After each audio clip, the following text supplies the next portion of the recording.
I want you to think about an iconic chef. Someone who's truly changed the food industry, and really, the way people eat. Do you have someone in mind? I'm willing to bet that some of you pictured Chef Jacques Pépin. Now, before you get super excited, I don't actually have Jacques Pépin on my show today. One day, I hope. However, I do have Chef Rollie Wesen, who's the executive director of the Jacques Pépin Foundation, as well as an assistant professor at Johnson & Wales University in Providence, my alma mater. Today, you'll hear the story of how the Jacques Pépin Foundation came to be and learn about their mission. And this whole conversation centers around food education, something I always enjoy talking about. This is Chris Spear, and you're listening to Chefs Without Restaurants, the show where I speak with culinary entrepreneurs and people working in the food and beverage industry outside of a traditional restaurant setting. I have 31 years of working in kitchens, but not restaurants, and currently operate a personal chef business throwing dinner parties in the Washington, D.C. area. Why does everyone know the name James Beard? Sure, there were the books, columns, and television appearances, and I don't want to downplay that, but there were a lot of great people in the culinary world. I'd bet that most people today know the name because of the James Beard Foundation and the awards that have become the standard of culinary excellence in this country. So what does that have to do with Jacques Pépin and today's guest? Well, today's conversation is with Chef Rollie Wesen. Rollie's actually married to Claudine Pepin, Jacques' daughter. In talking with Jacques, they thought it would be a great idea to start a foundation while he's still alive and create something that would have a lasting, positive effect on the world. Jacques decided that he wanted the foundation to focus on one singular mission: to support community kitchens that offer free life skills and culinary training to adults with high barriers to employment. Those barriers could be previous incarceration, homelessness, substance abuse issues, low skill, or lack of work history. So on this episode, we talk about how the foundation actually came to be and have a more in-depth conversation about their mission and what the future holds for the foundation. Rollie also shares some fun stories like the photographing of Jacques' cookbooks. And being a professor at Johnson & Wales, we spoke about the state of culinary education today. Towards the end of our discussion, Rollie and I spoke about what good food is, seasonal cooking, and having family meals at home. I thought it was a great side conversation, but it didn't really fit here. I'm actually going to release it as a mini episode in the next couple of weeks, so be on the lookout for that. As always, if you'd like to learn more about Chefs Without Restaurants, you can go to chefswithoutrestaurants.org. From there, you'll find links to things like our email newsletter, my Instagram page, which is @ChefsWithoutRestaurants, and our private Facebook group for culinary entrepreneurs. If you love this show, please share it with people on social media, or maybe just bring it up in casual conversation at your next dinner party or when you're talking to other parents at the bus stop. So this week's episode will be coming right up. Are you a personal chef looking for support and growth opportunities? Look no further than the United States Personal Chef Association. With nearly 1,000 members across the U.S. and Canada, USPCA provides liability insurance, certification, lead generation, and more. Consumers can trust that their meal experience is insured and supported by USPCA. And now, for a limited time, save $75 on new membership and get your premier listing on Hire a Chef by using the code TAXBREAK2023 at uspca.com. That's capital T, capital B. Plus, if you have products or services to sell chefs and their clients, showcase your business on Hire a Chef and USPCA websites with our great introductory packages. To learn more about membership, advertising, or partnership opportunities, call Angela at 1-800-995-2138, extension 705, or email aprather@uspca.com. Hey, Rollie, welcome to the show. Thanks so much for coming on. Well, thank you. It's great to be with you. I'm excited to talk to you today. You might be a little biased, so I think I can say this, but I don't think there's a living chef more revered than Jacques Pépin. Wouldn't you agree? I do actually think that also. I think of him as certainly the greatest culinary educator of our time. It's also hard to compete with, 32 published cookbooks and hundreds of hours of television. I mean, he really set the stage for lots of us. I think he's pretty accomplished. He's got a lot to be proud of. And I want to talk a little bit later about the endurance of that, because there's a lot of people who cook and have put out cookbooks, but to kind of persist for so long, I think is impressive. But you're the executive director of the Jacques Pépin Foundation. And also you're a professor at Johnson & Wales, the school that I went to too. So we have a little connection there. love to talk about Johnson & Wales, and we'll maybe get into that a little bit. So it sounds like we're going to be talking about culinary education today. Yeah, sounds great. I mean, it's very important to me, both in both of my jobs, both as a professor at Johnson & Wales and as the director of the foundation. I mean, we really believe in the value and the power of culinary education. It has the potential to help people get jobs, help them to eat better, help them to eat more nutritiously, help them to take care of themselves and take care of their family. I mean, learning how to cook, I think, is truly an essential skill and something that's at risk. I mean, when we look at where we are in society today, we're not teaching people how to cook in school. Lots of people, we can't learn how to cook from their parents because their parents don't know how to cook. You know, we've really become a kind of a grab and go convenience food society. And it worries me that we're maybe only one generation away from losing these skills. So I definitely want to be part of the movement that keeps cooking alive.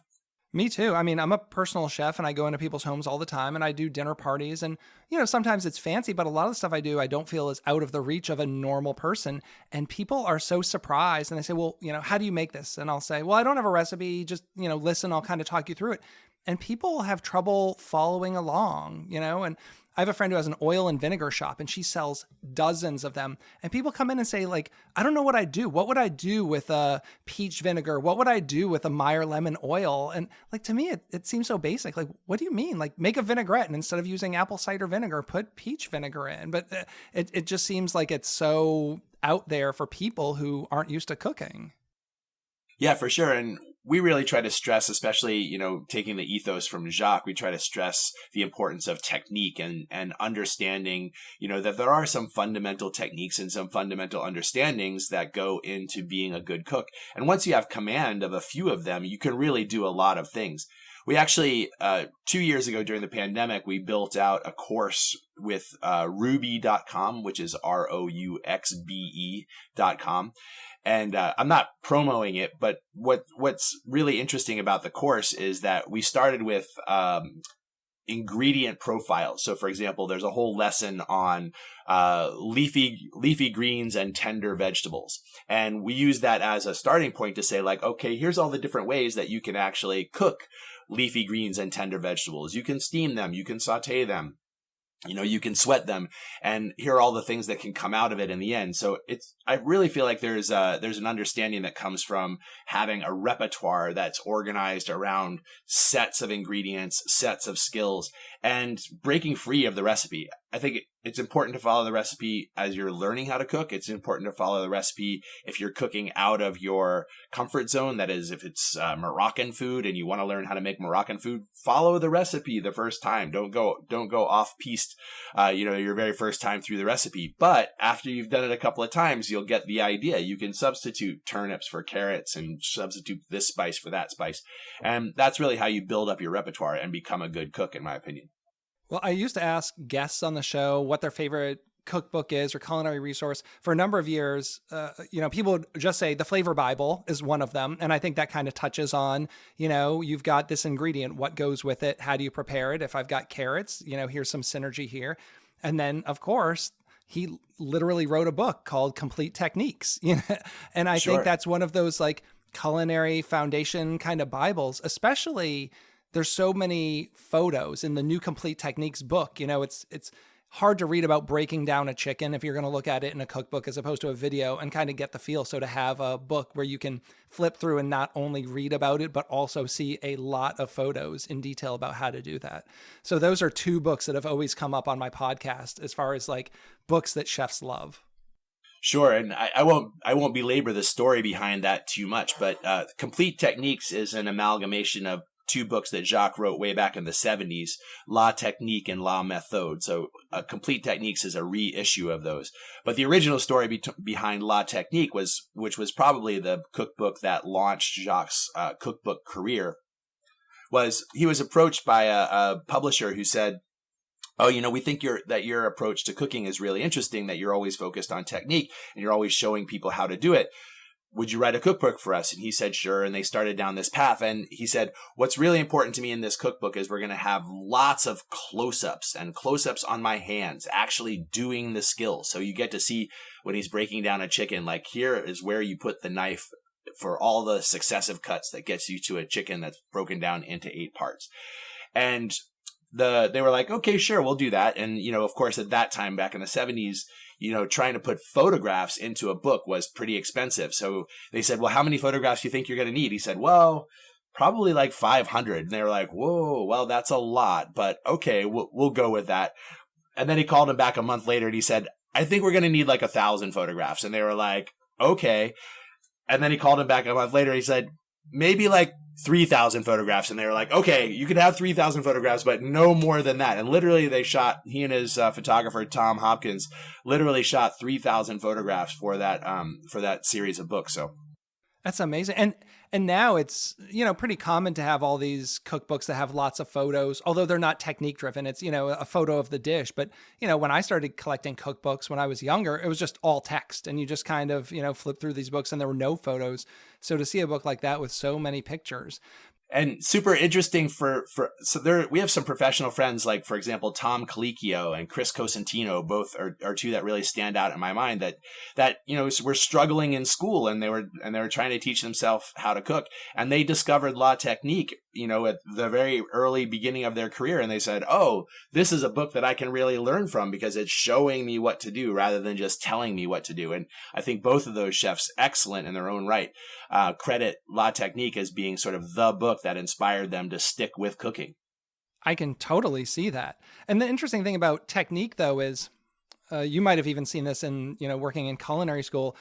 In kitchens, I was seeing a generation of younger cooks come in and they were technique focused, but they were focusing on new and advanced techniques instead of some of the basics. It's like, sure, I want to come in and learn how to start doing fermentation because that's cool and working with koji. Yet if you ask them to roast a chicken or even butcher a chicken, they were having trouble with that. So, it's great to have a resource like that I feel also addresses the basics. Not that there's anything wrong with that advanced stuff. I love that too. But I feel like today, a lot of younger chefs and cooks want to run before they can walk and are really looking at some of the really advanced stuff when they don't have the building blocks there.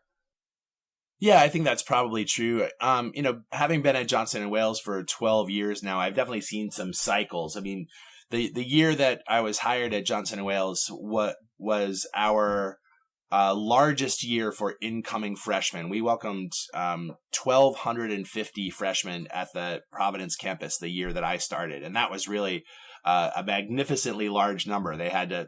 They converted the bookstore and the library into culinary classrooms. It was kind of amazing. But, at that point, which was, right, 2010, whatever, students were really coming with this idea of like, I want to be the next Bobby Flay, right? They were looking like, I want to be on television. That's where I'm headed. And we definitely saw that sort of peak out and then drop off. And I would say now, even though we have less students, and that's not only that doesn't really have any reflection on the curriculum or on the content, because we're actually in this strange demographic cliff for anybody who's paying attention to higher ed. All of the baby boomers kids have all graduated from college. So now we have less students available to us to be in college. So we have less students now, but I would say the students that are Johnson Wales now are really there for the right reasons and really working hard to learn how to do things the right way. And they're there because they love cooking and they love making food and they want to make food and they understand that it's a hard job, but they're willing to put in the hard work. And I'm really proud of our student body where they're at right at the moment. I talk about culinary education all the time, and I want to talk about a lot of that more and later in the show. But what I'll say is, the thing that I didn't realize early enough is I focused too much on grades. I came up at a time in the 80s Sure. and 90s where, there's a focus on grades. And I think there's an opportunity to maybe take on some easier stuff. My example is like, I never really liked fish. So you're in a class and it's a group, right? There's 4 of you and you have to make a fish, a chicken, a beef. It's like, oh, well, do I want to do the fish that I don't know how to do and do poorly? Or do I want to take the chicken where I know I'm going to do okay? And, I think I shorted myself in my education because there are ways to kind of get around that. I had a roommate and I love him, Gary, if you're listening, but he was like book smart and he knew that he could, do really well on the projects, the tests, the quizzes, and like maybe the practical aspect, not so much, and like come out with a great, GPA, but maybe not be a hands-on chef kind of guy. And right. Just like I tell everyone, you get out of it what you put into it, right? You should not be leaving a culinary school like that and not be able to butcher fish. Like it's, Like really put in the 100%. work and learn all that stuff. Join the clubs, do whatever.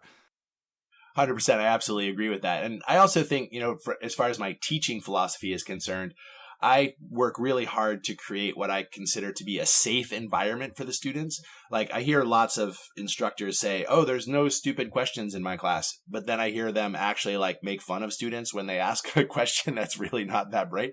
But I really try to be strict with myself and say, there really are no stupid questions in this class. I want you to feel comfortable asking questions.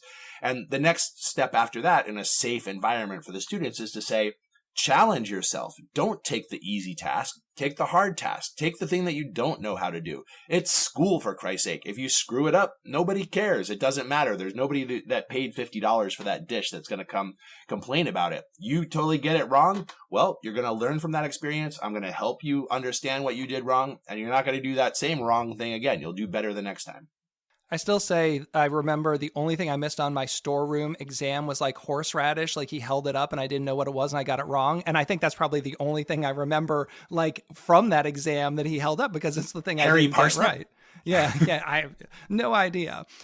Going back to the foundation, as well known as I think Chef Pepin obviously is, I don't think everyone realizes that there's a foundation. So I'd like to dig into that a little bit. What's the history? How and when did it start? And more importantly, why start a foundation? Sure. Well, first I have an in because I am married to Claudine Pepin. So I am Jacques' son-in-law. Spoiler alert. And yeah, spoiler alert. And my wife is my best friend and my partner and my companion. And it's, we have, had great opportunities and a great life together. We've been married for over 20 years now. But we were thinking about, let me take a step back and say, I have had many conversations with Jacques about sort of the history of American cuisine, the history of cooking in America, the history of culinary in the last, 30, 40, 50 years. He arrived in the United States in 1959. And he always says, and if anybody who's heard him speak, they've heard this line. He says, oh, when I arrived in the United States, the culinary world was very small. I had been here less than 6 months and I had already met Julia Child, James Beard, and Helen McCulley, the trilogy, and Craig Claiborne, the trilogy of good cooking at that time. And that was pretty amazing that you could just arrive in the United States. That would be like the equivalent of like showing up here as an immigrant now and getting to hang out with Thomas Keller and Daniel Boulud and Jose Andres and being like, okay, I know all the important people. That's all I needed to do. And so the culinary world was really, really small. And when I think about, in particular, those three, right, James Beard, Craig Claiborne, and Julia Child, and conversations that I had with Jacques, James Beard was a decent cook, and he wrote some pretty good cookbooks, and he hosted a lot of dinner parties, and he was kind of well known in the West Village, but he was terrible on camera, and he really didn't do all that much to teach all that many people how to cook. So he was solid in the cooking world, but really not all that special. And when you look at the James Beard Foundation, his name is sacrosanct now, right? I mean, James Beard Foundation is huge and important, and really the arbiter of great food in the United States. They've set themselves up to be, like the Michelin Guide of the United States. The James Beard Foundation gives the awards to the best food. So James Beard is more remembered maybe even than he deserved based on what the foundation has done. And then there's Craig Claiborne. Do you know who Craig Claiborne is? I do. So that's great. I'm glad to know that. But when I ask my students that, none of them know. And generally, even if you ask people who know something about food, they still don't know who Craig Claiborne is.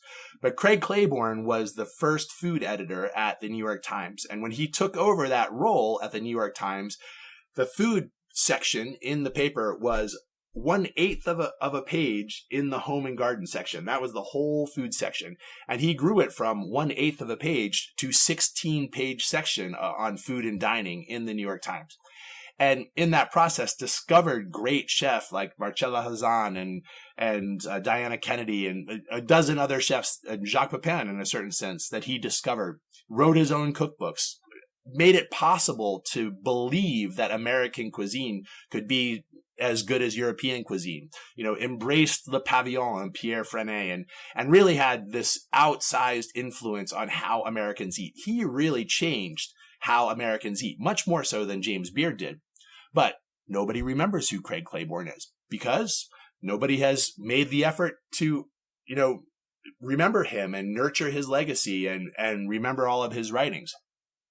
So it was really those two and the Julia Child Foundation as well that made me think, like, I am not going to let Jacques be forgotten, right? And you could say, like, oh, well, of course he won't be forgotten. He's got 32 cookbooks and he's so famous. But you know what? America's attention span is really, really short. And it wouldn't surprise me at all if there wasn't a foundation and Claudine and myself and our great team at the foundation nurturing and projecting and extending the legacy around Jacques, that he could be forgotten in a matter of a couple of short years. And so that was really the genesis of the foundation. That's why we decided, you know what? We need to start this, and we want to start it now while you're alive so that you can participate, so that you can tell us what to do, so that we can do the things that you want us to do in the way that you want us to do them.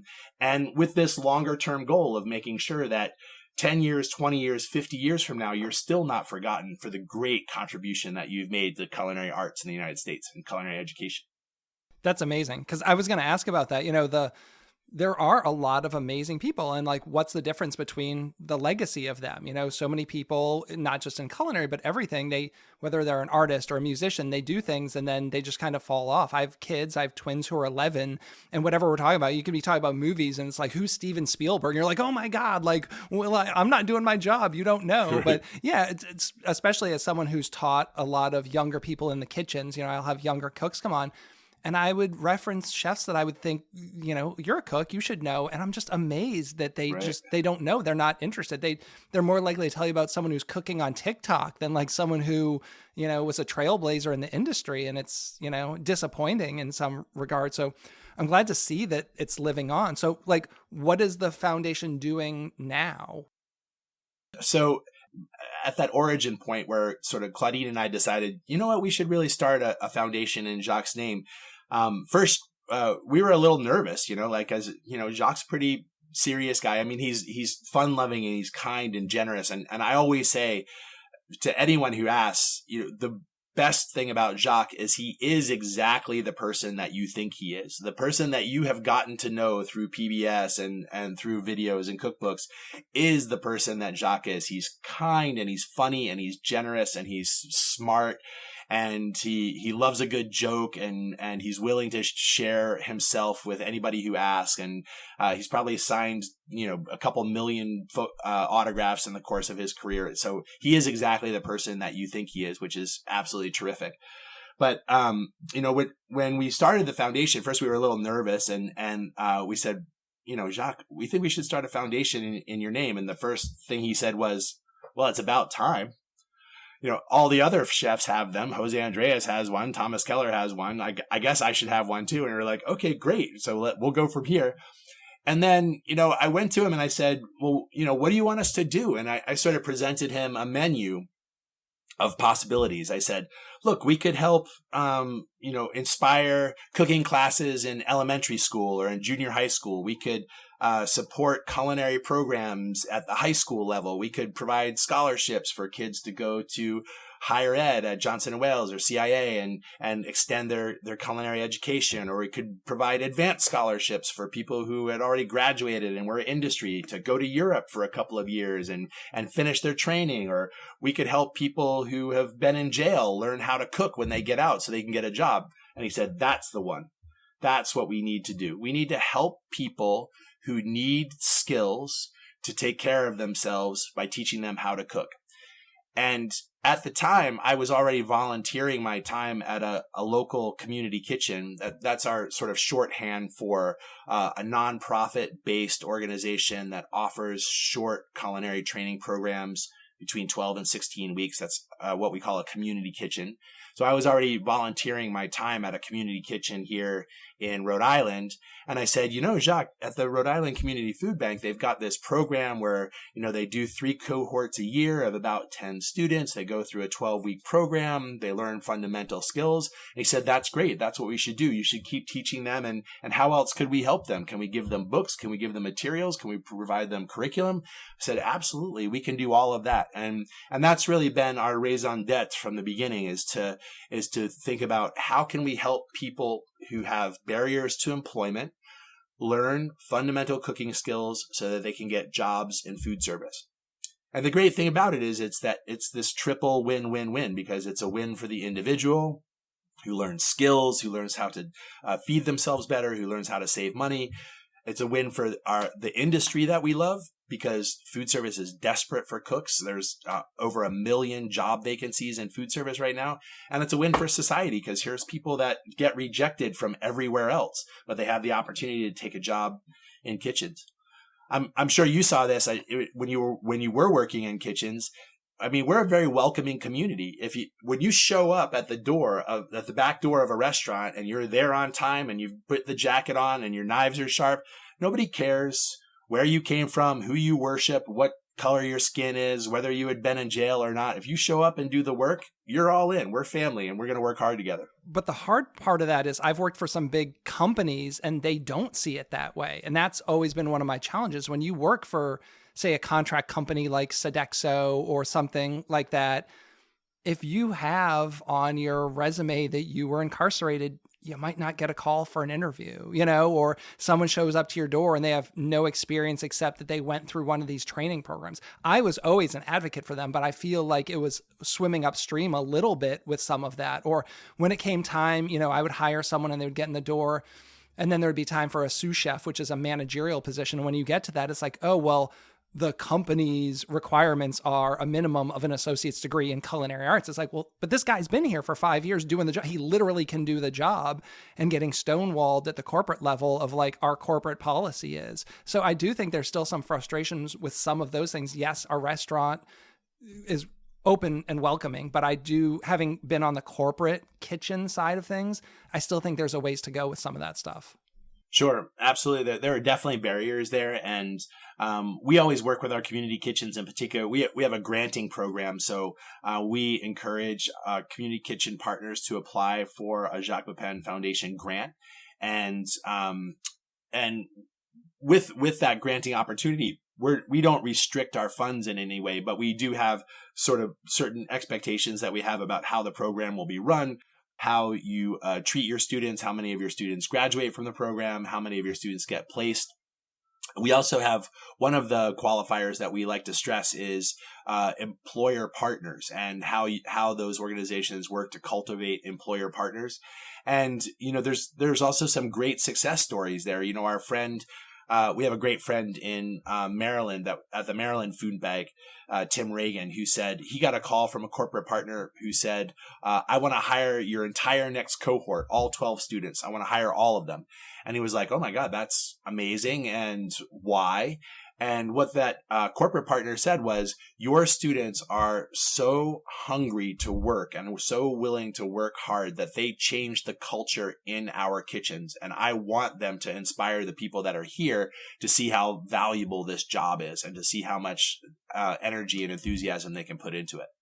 That's amazing to hear. It must be so rewarding to hear something like that. It really is. And I think sometimes the people who have to work harder for it appreciate it more. Again, I have a culinary degree, so I see it from my side, but having run kitchens, I've had a lot of people come in who have culinary degrees, quite often think themselves better than people, maybe didn't have to work to pay for their degree, their parents did or something, and as opposed to someone who really had to hustle and bust their butt to do it and like it's life or death to get a job, right? Like so many people are whether it be on the poverty line or they just really need the paycheck, they're going to work for it. And some people, it's like, if this job doesn't work out, I'll just bounce around and go do something else. And you can see the difference in those people. Sure. Well, and that speaks a little bit to my history as a chef is, I took what seems to be a pretty traditional path. I got a I got a degree in literature and journalism. And then needed a job. Not culinary, huh? Not culinary, but I needed a job when I got done. And food was something that I always liked. And so I was looking around, trying to find a job. I went to college in Pittsburgh, and so I was looking for a job there, and I got hired by this high-end bakery down in the Strip District. And I had to go in for 3 interviews to convince my hiring manager that I was worth taking a bet on, because I was going to work hard, even though I had no culinary experience whatsoever before. And, from that beginning, I loved being in kitchens, and I loved the energy of working with other people. I loved working with my hands. Loved making food, loved all the different kinds of food that I was making, and just took a step-by-step approach. And, a couple of years later, I said, you know what, maybe this is really what I want to do, and really committed to food service as my career. I think it's really rewarding teaching people.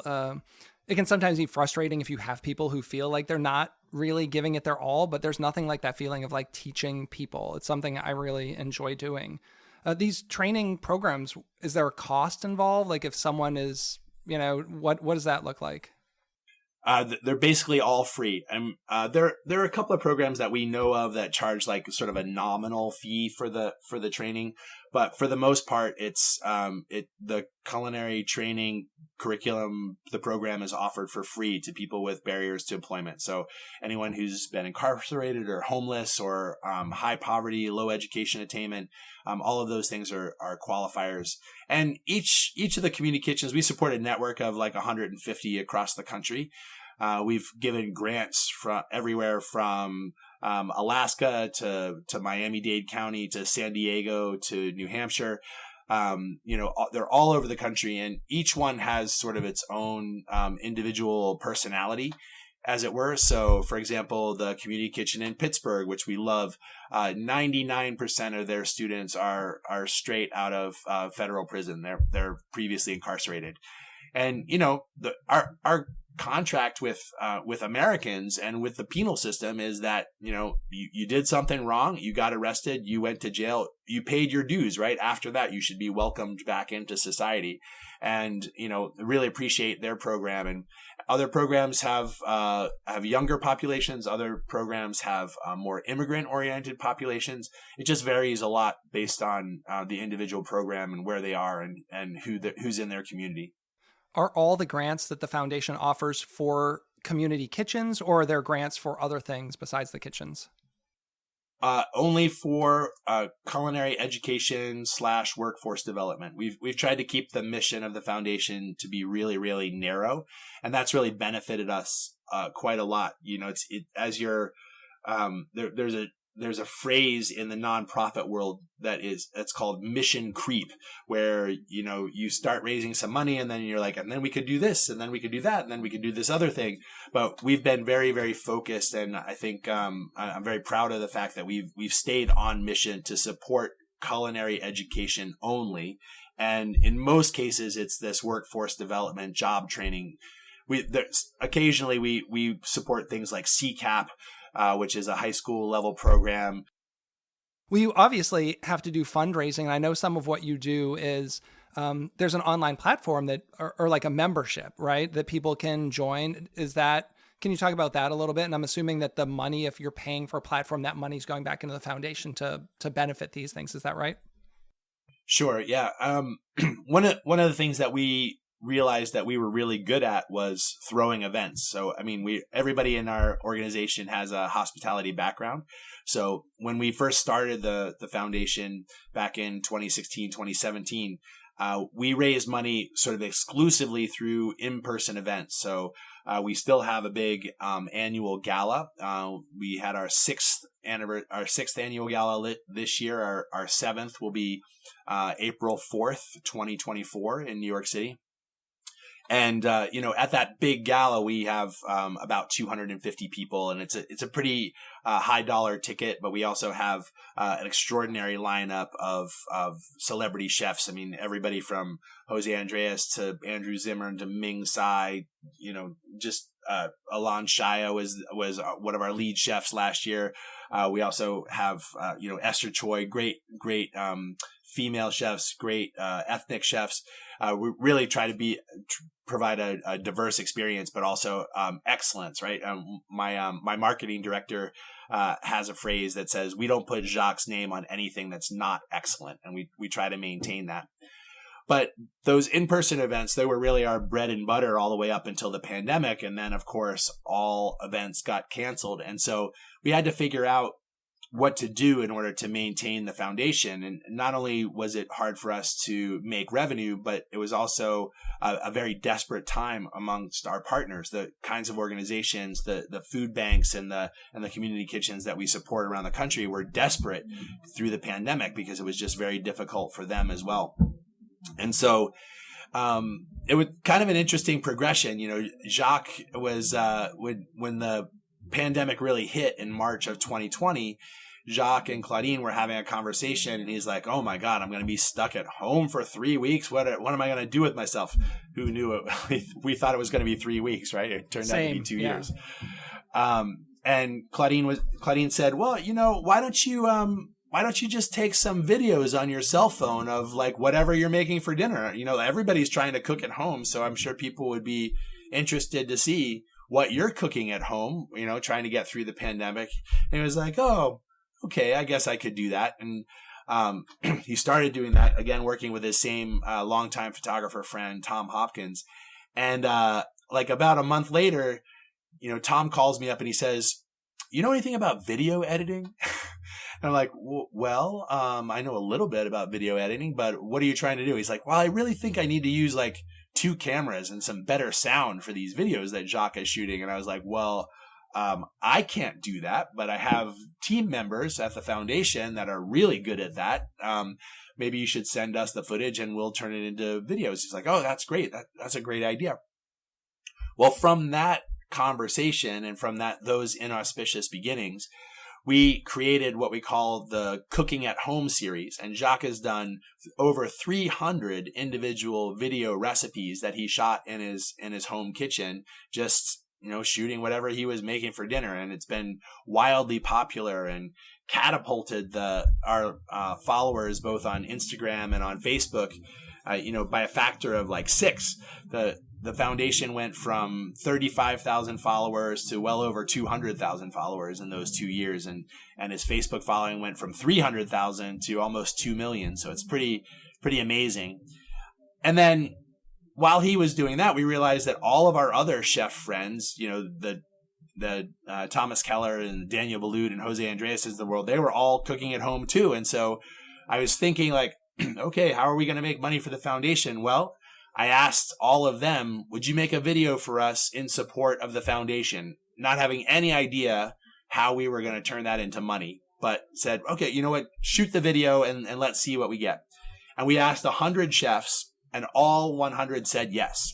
So of course, suddenly we had all of this content coming in of these little video recipes that everybody was shooting at home, and everybody was telling their stories about Jacques. And Thomas Keller did fried clams in his, and he wore a Howard Johnson's hat. And it was, just really fun, cute stuff like that happened when these chefs started shooting these cooking at home videos. Well, we took all that video content, and as we were scratching our heads trying to figure out how to turn that into some revenue to support the foundation, we hit upon the idea of membership. And so now if you join the Jacques Pépin Foundation as a member, you get access to what now is over 200 video recipes shot by the best of the best chefs across the country in support of the foundation. So that's our carrot for membership. And it's been pretty successful. And it's was successful enough that it generated revenue that allowed us to keep all of our staff all the way through the foundation and to continue our granting program. It was lean those couple of years, but very, very satisfying to hit upon that revenue generator that not only teaches people how to cook, right? If you're a member, you get to watch all these videos, but also the money that you spend to become a member supports culinary education of others. I mean, he's a natural, right? He has a little experience in front of the camera cooking, right? And I think with the foundation, expressing what the money is going to. I think people are more than willing to support a good cause because, obviously in this day and age, there's a million places you can go for free. You can go on YouTube and watch all this stuff and learn how to cook. Why should people be, doing this? But I think coming back to the core of, this isn't a money-making thing to line someone's personal pockets. It's really going to good. And I don't know any industry that does more, I think, than the culinary community. Everyone seems so giving of both time and money and trying to put people in a better spot. And I think it's great to see, a foundation like this that's genuinely trying to improve people's lives and make our industry better. So, thank you to you and him and the foundation for all of that. Yeah, I think that's really true. And it's something that's another thing that Jacques mentions frequently is chefs and really everybody in the hospitality industry is so generous. I mean, we spend our lives committed to making other people happy with food, making other people happy with service, making other people happy with cocktails. The hospitality industry is about generosity and conviviality and community. And really, if you look at Jacques' career, long before we had the foundation, he would say yes to anybody who came knocking. I mean, if it was St. Jude Hospital or the March of Dimes or the United Way or you name it, if somebody came knocking and they said, "Hey, would you contribute to our fundraiser, or would you show up, or would you do this or that for us?" Jacques always said yes. He always said yes. And I think that's true of a lot of chefs. If they have the time, they're going to say yes. They're going to show up. They're going to contribute their skills, their celebrity, their food to helping organizations that want to make other people's lives better. And it's just a testament to what we do. I have a friend here in town. She goes to my church. I actually cooked for her a couple of weeks ago, and she knew your wife, or I guess they grew up and went to school together. I'm not sure whether it was high school or college or something, but she talked about I think there was a fundraiser or something. And she's like, "Oh, my dad's making, cookies or cake or something." And it was just this big shock that Jacques Pépin's making cake for the school, bake sale or something like that. I thought it was really funny because I've known Kim for more than a decade and I had no idea. And we were just, recreationally talking about food and cooking. She's like, "Oh, I went to school with Claudine back in the day. And yeah, I knew her dad, and he would just make stuff for all these events." And I thought, man, how cool would that be? Yeah, I mean, he doesn't cook as much for those kinds of things now as he used to, but happy to come and do a book signing, happy to do a demonstration. One of the things that's been really heartwarming over the last couple of years is when we have this network of community kitchens that we support, and we very much want to project and show that Jacques is still in it and is still willing to teach and is still committed to teaching. So we've actually taken him into some of our community kitchen partners and organized classes where he'll teach shoulder to shoulder with the students that are in the program.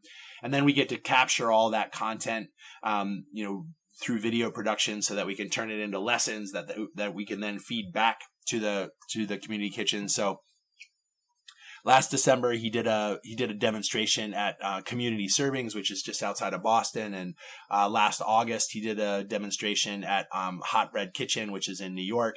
And he has so much fun when he does it. It's really great to see him interacting with the students, and they're so excited to have him there. And those kinds of things. We did a demo a few years ago, back at the beginning of the foundation, and back in 2017, 2018. At the New England Center for Arts and Technology, which is a culinary program also in Boston. And they literally said to us, after Jacques came here, it totally changed the fortunes of our organization. Suddenly we had more donors that were interested in supporting us. We became more visible. Our students were happier. Our employer partners were more interested in the students that were here. And so it really added so much value in with really not all that much effort, and something that we're really proud of, that we were able to support in that direct way. And I think that kind of thing keeps you young, right? Going out and still doing what you love, even if it's infrequently, but, just to stay active. It seems like every time I've seen him whether it be on TV or something, he seems like he's still very much loving this industry. I got to see him talk in 100%. DC. It was probably 2018 or so. Joe Yonan interviewed him at the Smithsonian, and I got to see him sign a book, had a picture with him back there. So I feel grateful because it's the only time we had met in person. So I thought that was cool. Looking at culinary education in general, it can be expensive, and for someone who maybe doesn't qualify for one of the grant programs, but also maybe doesn't have the money to go to a top tier culinary school. Do you have any advice for people? Let's say you're a high school junior, senior, you want to go on culinary arts, but maybe don't have $100,000 or a couple $100,000 to go to culinary school. Any thoughts on that? Well, I would say first, just go and get a job. I mean, especially right now, but it's always been true. If you pick out your favorite restaurant in your town and say, "Hey, can I work a couple of days a week?" And right now, for sure, you'll be able to get a job. And even for students who say, "I'm going to go to culinary school," I always ask them, like, "Have you actually worked in a restaurant?" Because the restaurant environment is very, very specific. It's hard, it's hot, it's fast. There's things that can burn you, things that can cut you. It's highly stressful. And it's really not an environment for everyone. I mean, some people really thrive on that and some people do not. And so I always recommend, before somebody signs up for, expensive culinary education, that they go and actually try it out and see what it feels like to work in a restaurant. On the other hand, I would say one of the things that's really terrific about Johnson & Wales right now, especially, is that we've really broadened our understanding of what culinary education is. So, of course, we still teach technical competency. We teach people how to cook. You don't spend 4 years at Johnson & Wales and not know how to cook when you get done. You absolutely do. But in addition, and I'm very excited about this relatively new program that we have a Bachelor of Science in Sustainable Food Systems.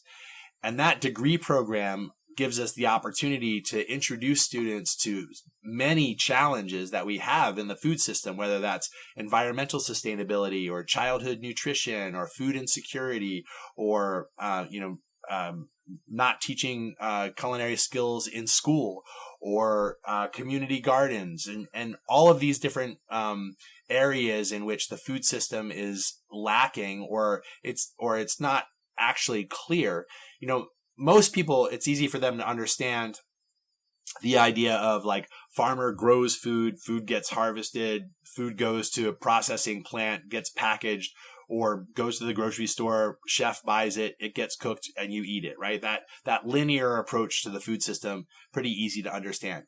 But the fact of the matter is that there's all of these other organizations, there's all of these other forces, whether, from the USDA to the Farm Bill to your local food bank to your local church, all of these different organizations that are also involved in the food system in one way or another.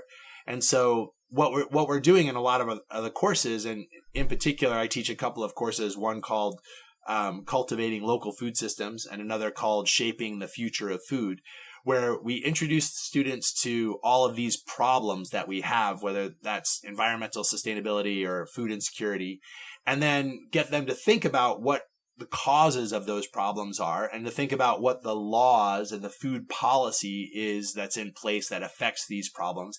And then we actually ask them to go out and volunteer with an organization that's trying to solve the problem that they're most interested in.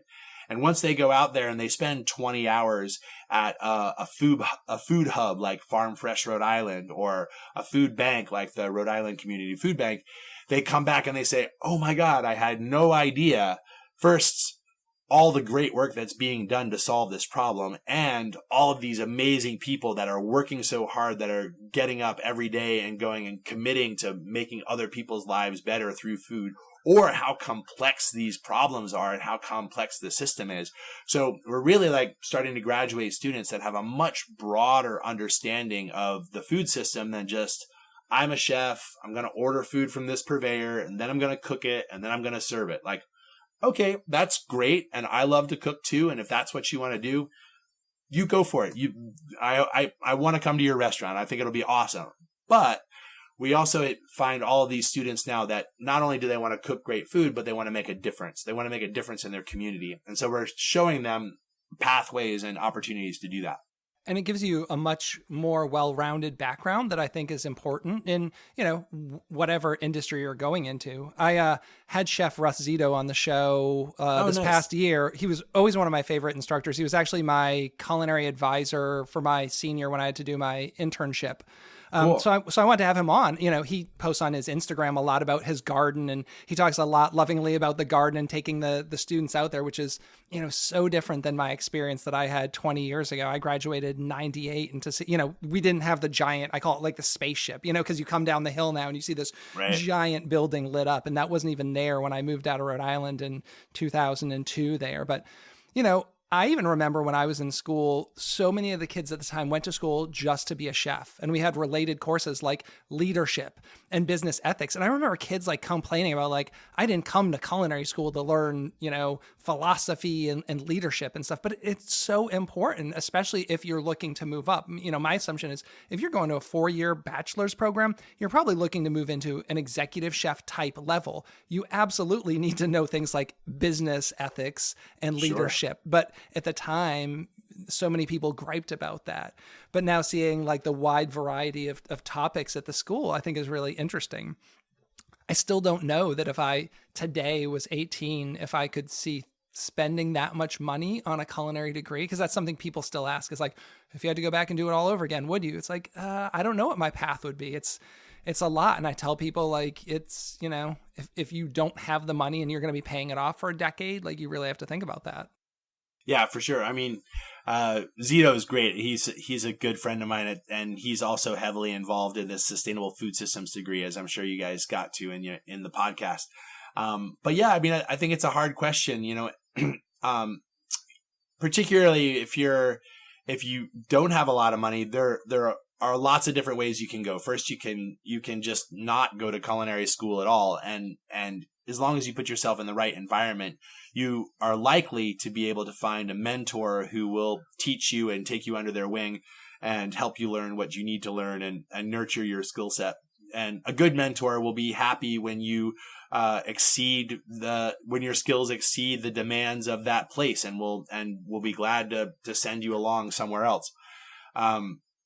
So that's definitely a route. And then there's also, community college, where it's hard to kind of stomach the $20,000 that you have to spend to go to Johnson & Wales when you could spend $2,000 to go to a community college.